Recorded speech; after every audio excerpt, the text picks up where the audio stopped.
Hello everyone, welcome back to my podcast. My name is Ari and I'm the host of this podcast, and I just have to jump straight into this week's episode, you guys, because I am beyond excited. Like, I am past the point of excited for this episode. I have been waiting so long to record this episode, and I have read the books. It's 3 books, and I know I'm already giving things away, but you guys, I'm not even going to do my nice little intro I usually do. I'm just jumping straight into it because I have been waiting long enough. It's time to do this episode, so without further ado, let me go ahead and introduce the author and the books I'm going to be talking about. So this week's author is Phil Hickes. Everybody give a round of applause for Phil.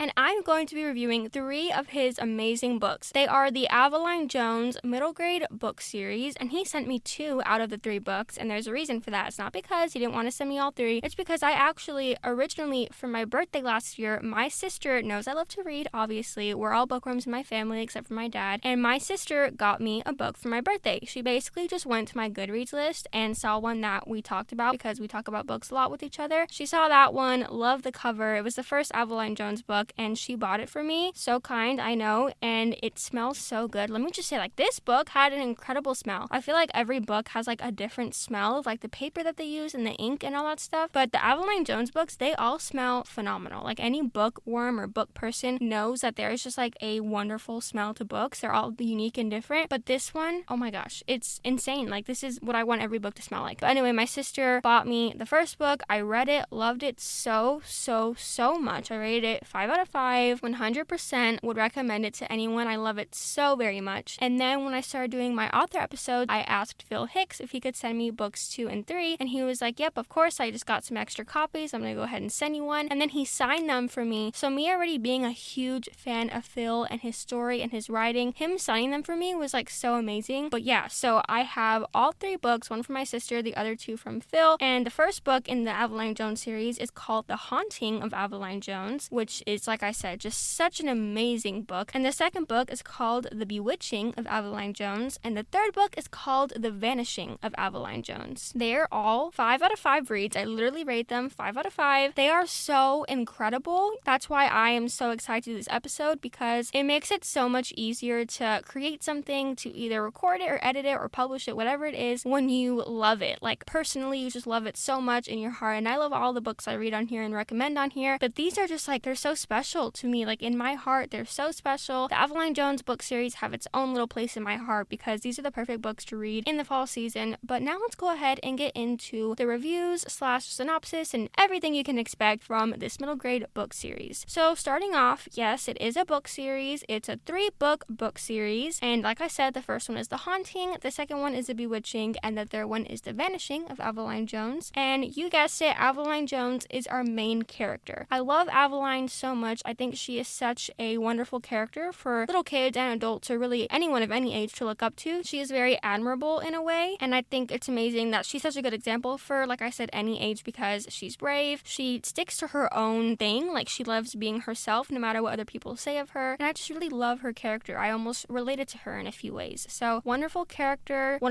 development. And now I'm going to go ahead and go through each of the books and go through the storyline so you guys know what each book is about. So starting with the first one, The Haunting of Aveline Jones, and I think it may be my favorite out of the 3, just because it was what first introduced me to this amazing book series, and it has my heart because it's the first one, and it's what, like I said, made me love the series and made me want to read more, and then eventually collaborate with the author. So the first book, The Haunting of Aveline Jones, takes place in October, which, like, you guys, readers or bookworms, anyone out there, or mainly anyone listening to this episode, you know that if you want a spooky, creepy book or something along those lines, it's so much better when it takes place in, like, the spooky months, as I like to call them. So, like, August, October, November, like, those 3 months are, like, prime time, you know? Like, it's perfect for anything spooky or horror or thriller or anything in that kind of category. That is the time to read books, and that's the time to read books that take place in that time, obviously. So, I mean, if you can't tell by the cover, I forgot to talk about the cover. The cover is so amazing. The colors are amazing. The design is wonderful. Who is the design artist on this? Hold on. I believe it's Keith Robinson. I just just looked on the back of the book and it says illustrated by Keith Robinson. Keith Robinson, if you're even listening to this, I don't even know if you're aware this podcast episode is happening, but Keith Robinson, your illustrations are phenomenal. They made the story go so well because you guys, not only did he do the cover art, I'm assuming, but he also did little illustrations. There's like a little illustration at the end of each chapter, and some of them are like really scary and really spooky, so they really helped set the plot and everything. Like there is this one where basically they talk about one thing in a chapter, one thing that they focus on more so will be a little picture at the end of the chapter. So it's really great. I love that because it makes me feel like a kid reading a little children's book with illustrations, but yet still being like mature enough to read an actual book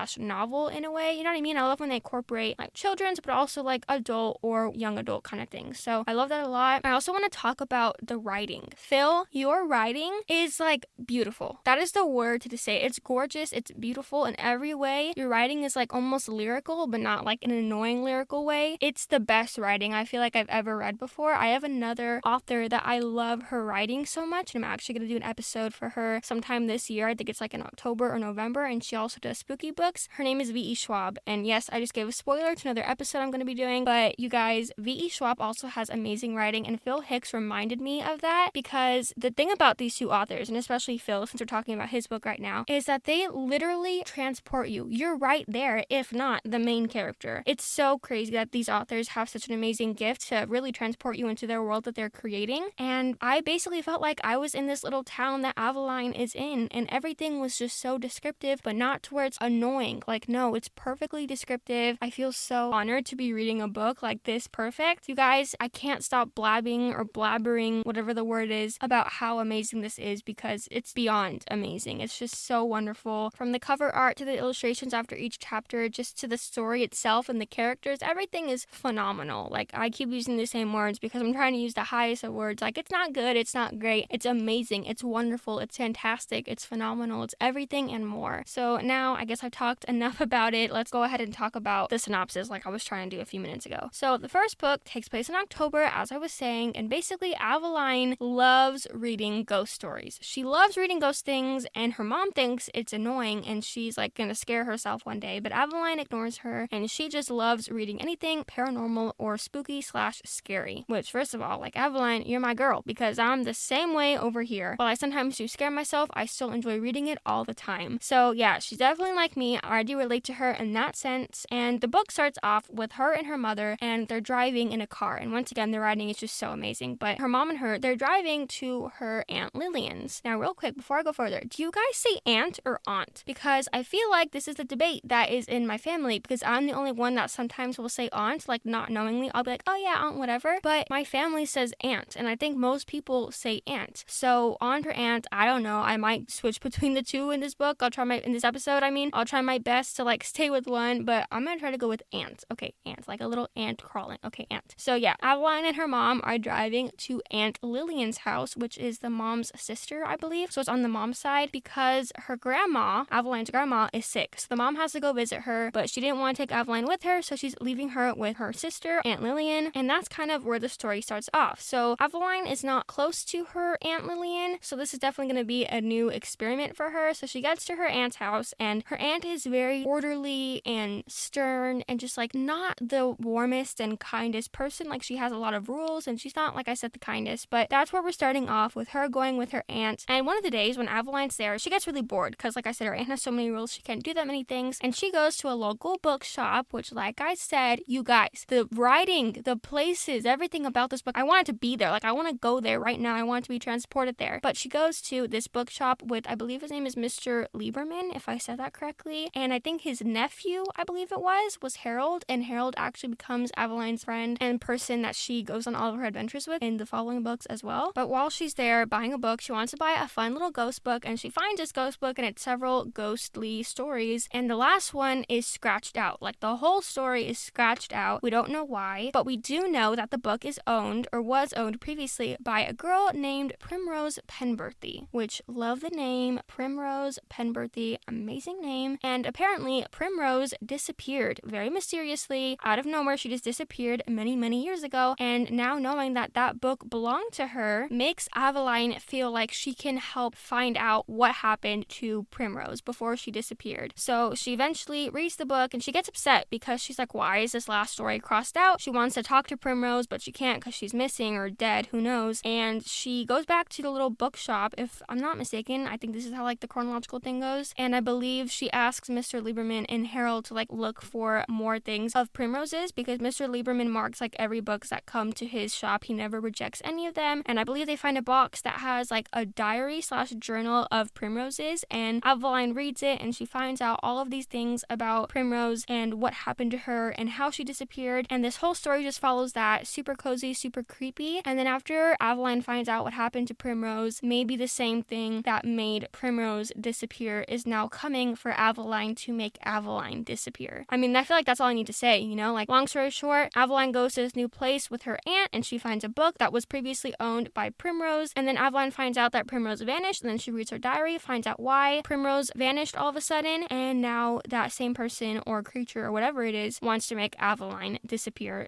/ vanish. So, amazing storyline. I have never read anything like it. Definitely going to be reading it again, even though I just read it like a week ago for this episode. I'm going to read it again in October with the lights off, maybe for a thunderstorm. I'm just looking forward to reading actually all of them, but mainly the first book because I love it so much. Like I was saying earlier, it's a special thing for me because it's the first book in the series that first introduced it to me. But yeah, that is the first book. Really amazing. I love everything about it. The friendship, the family, she gets closer to her aunt, and just the mystery. It's an amazing first book to a series, very gripping. If I had read this when other 2 books were not out, I would have literally been anticipating the second book so much. Like the day it would have come out, I would have ran to the store to buy it. So very exciting. Love this book. Now let's go ahead and talk about the second book in the series, which is The Bewitching of Aveline Jones. So The Bewitching of Aveline Jones is another story. You know I love Aveline, so I'm so happy she's back as the main character. Once again, the cover is incredible. I love the illustrations. So once again, just an amazing book, storyline, everything about it. I'm not going to go through the whole 5-minute thing I said earlier about how everything is phenomenal, but it is the same for book 2 and 3. So just keep that in mind. Don't feel like one is better than the other, even though I did say I liked one better. It's like I love them all, but in my head, I would rank the first one first, but they're all the same, you guys. They're all 5 out of 5. They're all 100% would recommend. But yeah, so the summary of the second book, The Bewitching of Aveline Jones, is basically Aveline going on another adventure. I know, yay!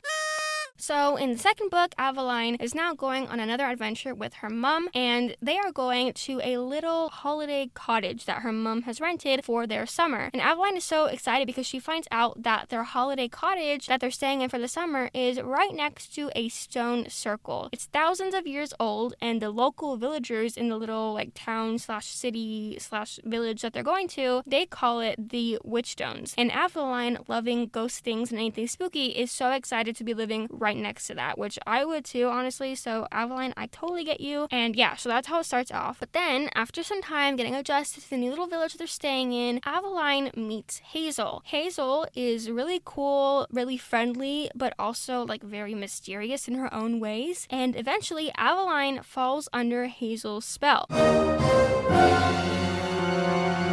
And after being under her spell, Aveline comes to realize that Hazel is quite unlike anyone she has ever met before or known before, but she doesn't know why. She just knows that there's like something off and different about her. And basically this story is if Aveline will discover the truth about Hazel, like the real truth about Hazel, before it's too late. I know, that's all I'm gonna say. And if you're wondering why I do kind of more of like a real synopsis or real review of the first book, it's because I know that's the opener of the series. And then for books 2 and 3, I'm just gonna be reading and rephrasing what's on the back of the book, like the summary of what's on Goodreads and stuff like that, because I really don't want to mess up the whole series for you guys. You know, I can partially mess up the first book and give you guys more details about what's happening in the first book, just so you can really get to know the characters and all that stuff. But for the other books in the series, I try to keep it very simple and just to where I don't mess up the surprise for you guys of what happens throughout the whole book. But like I said, just know they are all amazing. Now moving on to the last book in the series. Actually, is it the last book? I believe it is. I guess I should have done my research because I don't know if this is the last book in the series or if this is just like the last one Phil has done. I believe it's the last one for the Aveline Jones series, which is quite sad because I love the series, but once again, I'm not 100% sure on that. But like I said, I'm pretty sure. So The Vanishing of Aveline Jones is the third and possibly final book in the series. It came out last year, I believe. So like I said, not sure if it's the last one or not. I should have asked Phil. Phil's probably listening to this being like, no, you're wrong.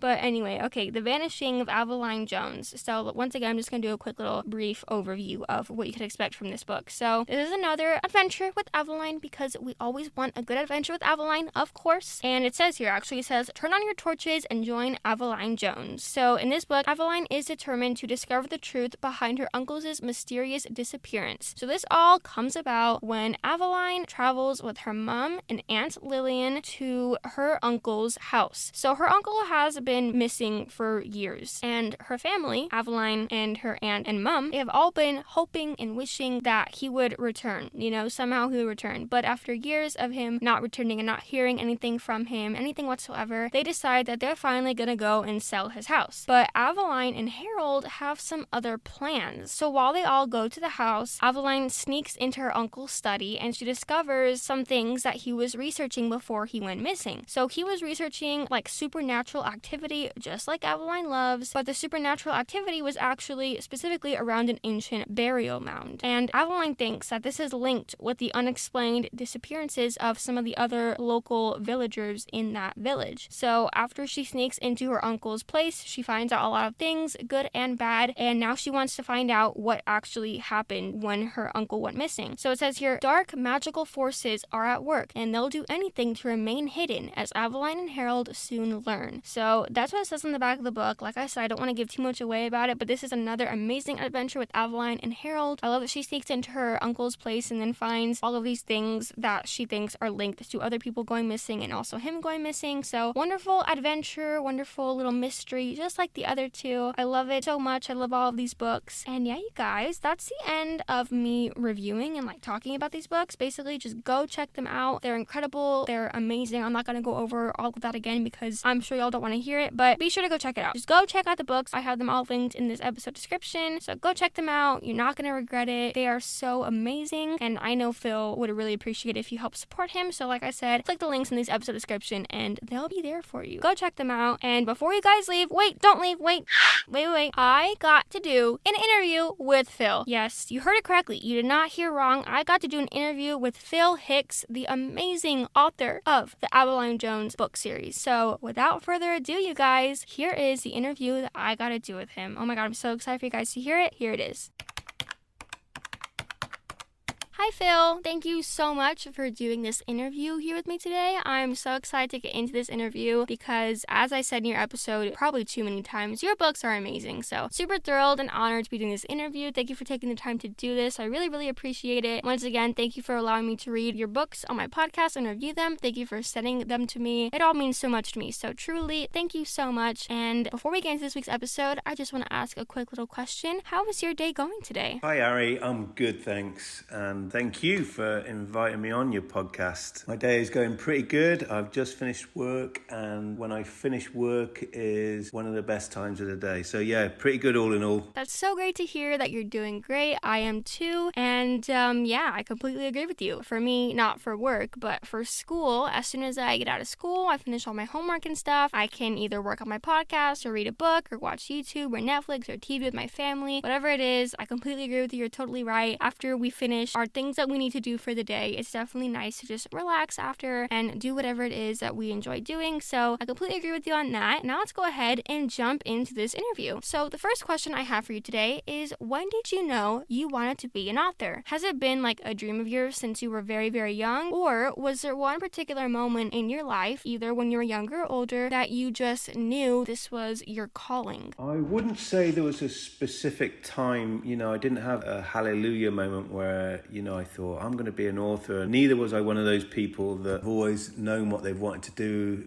I'm the exact opposite. In fact, I've never really known what I wanted to do and still am, a little unsure. I'm always jealous of those people that, know what they want to do from day one and do what they have to do and then become that thing. But I've worked a long time as a copywriter in advertising, and I think I started to get a bit of a hang up that I wasn't like a real writer in some way, which is stupid, but that's just how I felt. So there was part of me that wanted to prove myself that I could go to, the next level up as a writer and, and actually write a book. So there was a bit of an ego thing going on there. Also, I just wanted to, there was a curiosity, I think. I wanted to see if I could do it. There's a lot of us who think about writing books, and some of us do it and some of us don't. And, it's like a personal challenge. I was interested to see if I could, actually pull it off. And I started writing short stories, and, I had some good feedback from people, and that gave me the confidence to keep going. And, then I eventually found myself one day typing the end on a book, and, it was a good feeling. So it was a sort of gradual thing. I knew I wanted to do something that was more to do with my own creativity than,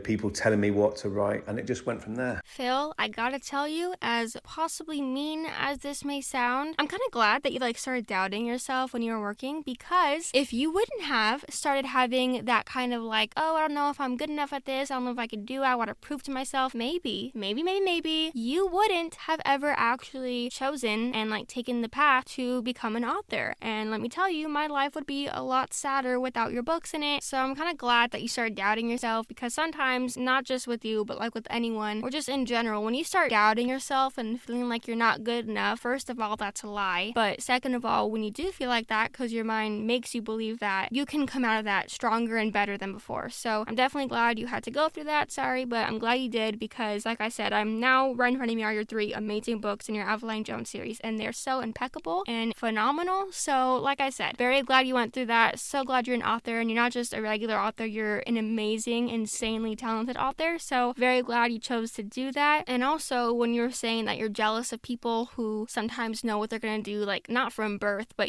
from a very young age, I completely agree with you on that, because sometimes I do find myself being jealous when I hear people saying oh yeah, I've wanted to do this since I was a 5-year-old. I'm that's great for you. Even my sister, she has wanted to be an author or illustrator since she was very young. She was doing that as a little kid, and I'm still over here talking to a microphone, not knowing what I know I'm very young, but still not knowing what I actually want to do in my life, as a career, because I'm in high school, you have to start preparing for college and stuff. And my mom's okay, so what degree do you want to go into? And I'm I don't know. I was probably business, so just so I can be aware of everything that'll help me with something I do in my life. But I completely know what you're talking about. But at the same time, I tell myself, I always constantly remind myself, don't be jealous or envious of other people. I take a step back and I take a look at it, and I never want to be someone else. I love who I am, and I love being me. And I think that if there's something that you don't like about yourself, something that you do or the way you act or whatever it is, that you can change that. So never be envious of people, but instead take ideas from them and see how you can do that and make you feel better about yourself, if that makes any sense. So for a job thing, just see it as you know what, I'm gonna find my passion one day. It doesn't have to be from when I was a little kid. That's not how it is for everyone. It's gonna be when I find it, and I'm gonna be so happy that I found it when I did, because it was the perfect time for me, and that's all that matters. But I do agree with you. I do sometimes get jealous of other people for different reasons,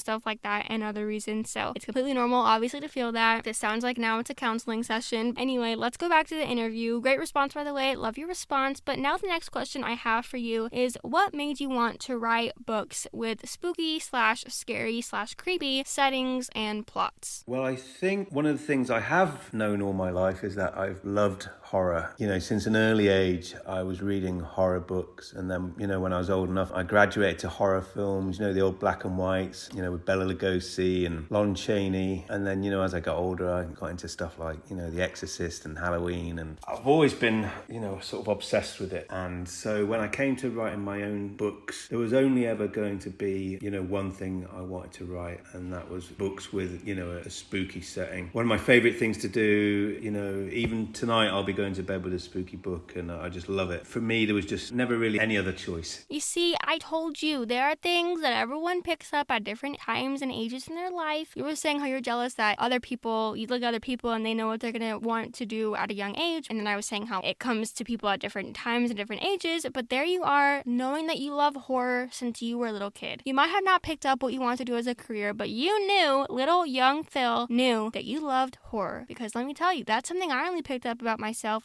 a few years ago when I started reading a lot more as I got a little bit older, because I know I'm still young, but as I got a little more mature, I was ooh, I love spooky, scary, weird, kind of twisted things. It's such an incredible thing. That's why I love books. This is just random, but I love books because it takes you into a whole other story, something either fake or realistic. It's another world that you get to jump into. But I love how you said that, because you loving horror from a young age makes it so special that now, older, you wrote your own books of kind of horror, but for kids. kids. So I think that's really special. It's not something you picked up a few years ago and decided like, oh, I'm going to do this. It's like, no, this has been a part of your life kind of in a way since you were very, very young. So I think that's very special to the readers and to the people who know that while reading your books. It's very, very special. And like you said, you're going to go to bed with a scary, spooky book. I completely agree with you. I love doing that. Reading in the dark, I have to like feel it kind of, because if not, I'll go to sleep scared. But when I'm feeling fearless and brave, I'll read like a really scary book in the dark and then I'll go to sleep scared under my covers. But wonderful response yet again. Everything is amazing. Your writing, your responses, everything is so great, Phil. Great job on everything. But now moving on to the next question I have for you. What is your favorite thing about being an author? It's hard to say what my favorite thing about being an author is. That there are lots of enjoyable aspects to it.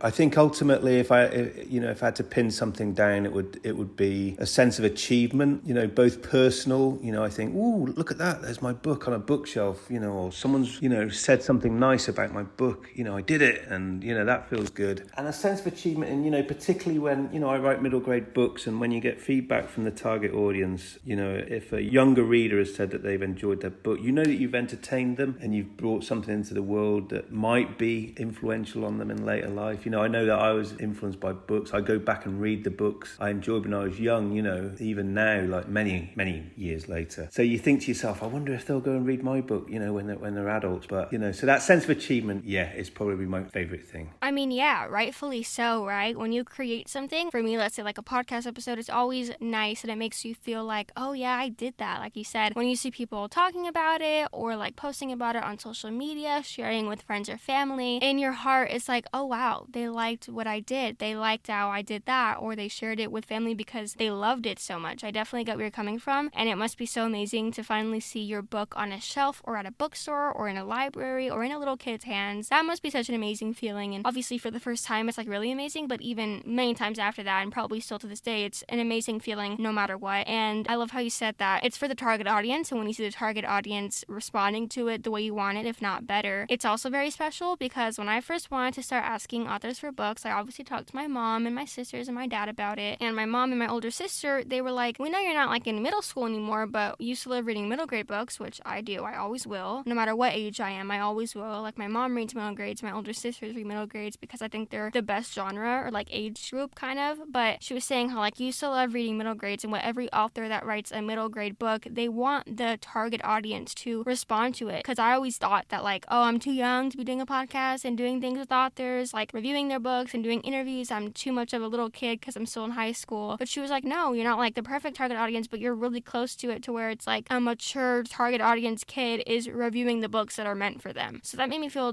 better about it, because I always doubted myself. Like you say, you doubt yourself, right? And I doubt myself sometimes, thinking that I am too young to be doing this, I'm not good at it, whatever, right? Everyone has their own things. But when you said that, it made me feel a little bit better myself. So definitely glad to be hearing that. And like I said, I completely agree with you, because when you hear people talking about it, like I said, or posting about it on social media or sharing it, it was really special. So I would definitely agree with you and say that that's a really wonderful part about being an author. I mean, I wouldn't know, but I can imagine. And now moving on to the very last question I have for you today, which is actually really sad because I really enjoyed doing this interview here with you today. But the last question I have for you is more of a fun question, because I love to do fun little questions for my interviews to make it more fun and unique. So the last question I have for you is about books, because of course, right, from one book nerd or bookworm to another, you get me. Okay, so the question is, what is your favorite book to read on a stormy night? I love that question. As I said, reading at night is one of my favorite things to do, and if it's a stormy night, then of course it's a huge bonus, because there's nothing better than reading when you can hear the rain tapping on the window. I reread M.R. James a lot. I really like the sort of eerie, unsettling nature of his ghost stories. At Christmas time, I love to read A Christmas Carol by Dickens. I think it captures the sort of dark, magical, spooky sort of nature of the season. The last book that I read that unsettled me was called The Apparition Phase by Will MacLean. I'd recommend. It's an adult horror, but I really enjoyed reading that in bed. First off, thank you for complimenting my question. I thought it was creative when I came up with the two. I was like, I love reading books like yours on a spooky, stormy, or just any time at night. So thank you for complimenting my question. And yes, I completely agree with you. When it's raining or storming, huge bonus. You're so right. Makes the atmosphere so much more like cozier, but also so much more creepier and eerie. But you know what? It never rains here. I've said that before. I said that in my last episode. I was like, Put on a rain music ambiance. And I've said that because I don't really get rain here that often. But the other day, I got a big ol' storm storm, and this is why I don't like my city. In my city, we go through a drought, right? Like a water drought. Everything is dry, dangerously dry, for fires and stuff. And it goes from 107 degrees to the next day, there's a storm. With like tornado winds and almost hail in some parts of the city, right? All of these crazy things. People are losing power. Power lines are falling down, right? Crazy storm. And I hate that because my tree fell down, okay? My front tree of my house or my family's house, it fell down onto the street, onto my neighbor's driveway, and it scared me. And even worse, or actually kind of better, it was cool for me. I saw the darn thing fall down. Okay, so here's how it went. Real quick, I know this is not about the interview or the book or the episode, but I just want to share because it was exciting for me. Everybody sit down, get their popcorn.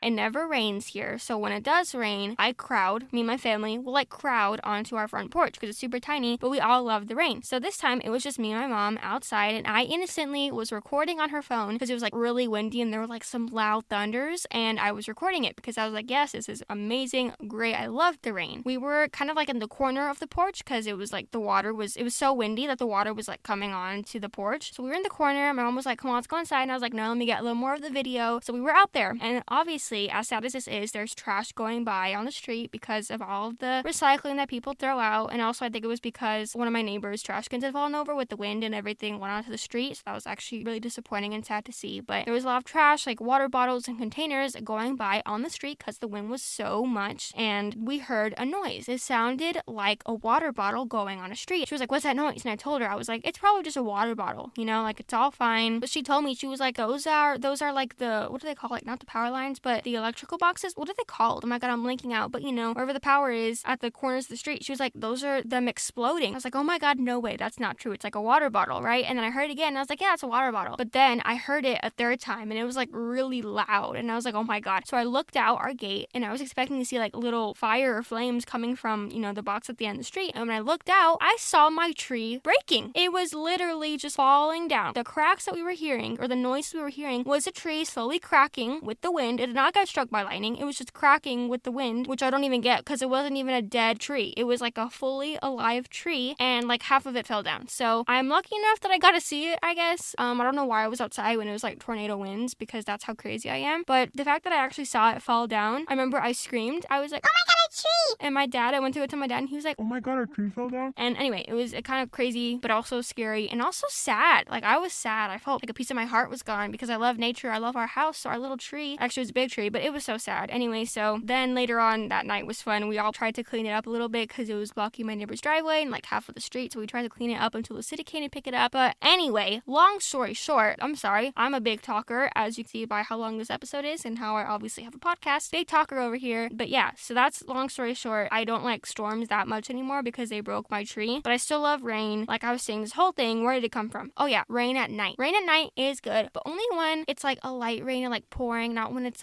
you're scared that your house is gonna fall over. You know what I mean? I know that's dramatic, but Anyway, I love how you said that. Also, you guys, talking about what Phil said in his response, he said he loves when the rain, is it he said patters? Is that the word he used? On the window. You guys, he is a writer, okay? That is such a writer word. Right there, when the wind patters on your window. If that's what he said, I believe it is what he said. If not, whatever word he used. It was what a writer or author would use to describe something in a book. So Phil, that just proves my point that you were meant to be an author. You're meant to be a writer and share your stories and share your words with the world because they're amazing. But yeah, I completely agree with you. I love reading on stormy nights, or maybe not stormy nights, but rainy nights, or just any time at night with a little flashlight in bed. Wonderful experience. You guys, if you have not tried it out, I don't know what you're doing. I don't even know if you're an actual bookworm if you haven't done that yet. So you can join the community. Go do it tonight. Have fun. Doesn't need to be raining. And definitely check out Aveline Jones, you guys, because that is the perfect book to read on a stormy night or just any night at all. So Phil said that he loves reading those books, and also The Christmas Carol. I love that book because it's such a dark turn to Christmas in a way, It's not a happy, cheery Christmas book. It's a what if this, kind of thing. So I love that as well. But you guys, I know what I'm going to be reading tonight. I'm going to be reading The Haunting of Aveline Jones. I recommend you guys do too. But yeah, thank you so much for doing this interview with me, Phil. It was so much fun. I really enjoyed reading your books, and it was so fun getting to talk to you. And with that, this brings our interview to a close. Sadly enough, I guess it does. But once again, thank you so very much. I had a really fun time getting to talk with you and hear about about you being an author and your books and how you almost didn't even become an author. So it was really great. I really appreciate it. And I hope you have a wonderful rest of your day. Thank you, Ari. I really appreciate it. I appreciate you being generous with your time and, helping authors,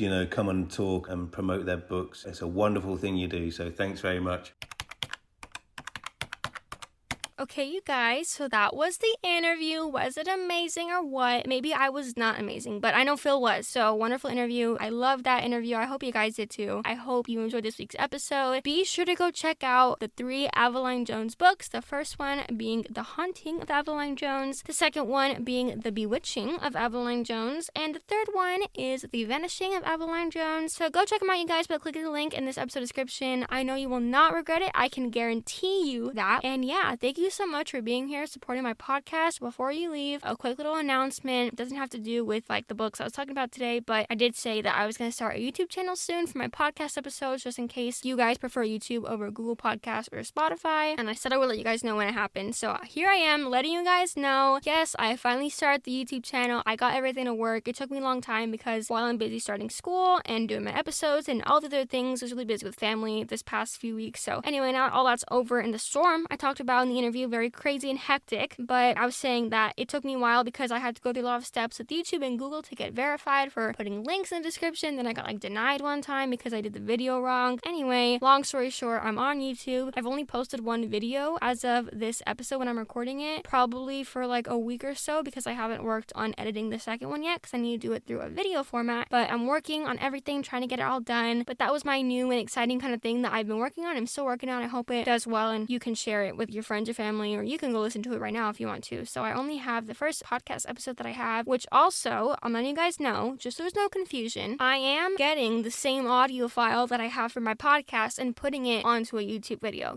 So in the episode, because back then when I did it in January, I didn't know I was going to do a YouTube channel. I said things that only made sense to that time and to Spotify or Google Podcasts. So if you're listening to it on YouTube, again, or you recommend it to someone, just know that some things may not make complete sense because I said okay, I'll see you guys next week. But obviously I've already recorded all those episodes and they're already published. And then also it's just a lot of different things because I'm okay, go check this out on Spotify, and you're not on Spotify. So I just want to make that clear. I don't want to confuse anyone. It is still the same audio file. I'm not re-recording anything. I'm just putting it into a video format and putting it on YouTube and adding a few extra things to the intro and ending. But that's what I'm doing, and it's on YouTube. I only have one video, and I was saying also I'm only going to be posting my book episodes on there. So it's now, my podcast is kind of like a book podcast now, which it's sad because I love my old podcast, when I was just talk about whatever. But it's also super exciting because me being a bookworm, me dedicating a whole podcast to books is really exciting and amazing to me. So all I'm posting on my YouTube channel is going to be my book episodes where I review books and interview authors and stuff like that. So my first episode, or I guess a video I could say now, that I have on YouTube is the Ben Gooderson one. He was my first author I ever did. It was The Einsteins of Vista Point by Ben Gooderson. That episode I believe is 20-30 minutes, so be sure to go check that out on YouTube now. Super exciting. Sorry for that long explanation, but I just wanted to make sure everyone understands. I don't know if I'll be saying it again. I definitely won't be saying it in every episode. So if you heard it here, thank you for staying. You won't be lost. You'll know what's happening. So thank you so much for supporting my podcast and for listening to me talk for so long. I hope you guys enjoyed it. I hope you have an amazing rest of your day. And book lovers, always remember, keep your head in the clouds and your heart in a book. And I will see you guys very soon for another fun author episode. Bye, friends!